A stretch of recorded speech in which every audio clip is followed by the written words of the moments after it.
Harms, medyo na-late kasi ako kanina eh. Gusto ko lang liwanagin niya yung long bomb shoes ba?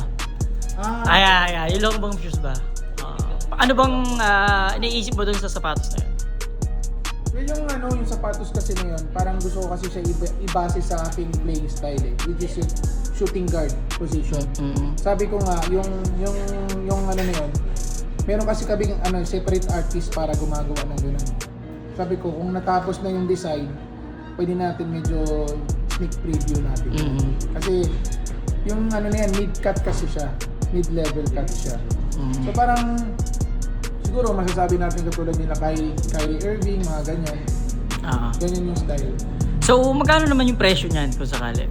Ako, kung jersey nga, million eh. Hindi, kailangan natin may ibase. Wala pa naman yung presyo, pero pagka naano natin yan, check natin. Di pa sure about the price. Pero own design mo? Own design mo? On design. Baka yan ang papabagsak sa Airbinay. Sa? Airbinay. Yung binibigay ni Jejo Marbinay sa mga taga Makati dati. Aray ko. Ay, kasi tumatawa. Actually, talagang tipo na talagang isi-sell talaga natin widely to the nationwide. Parang first 100 pairs lang muna. So, ayan.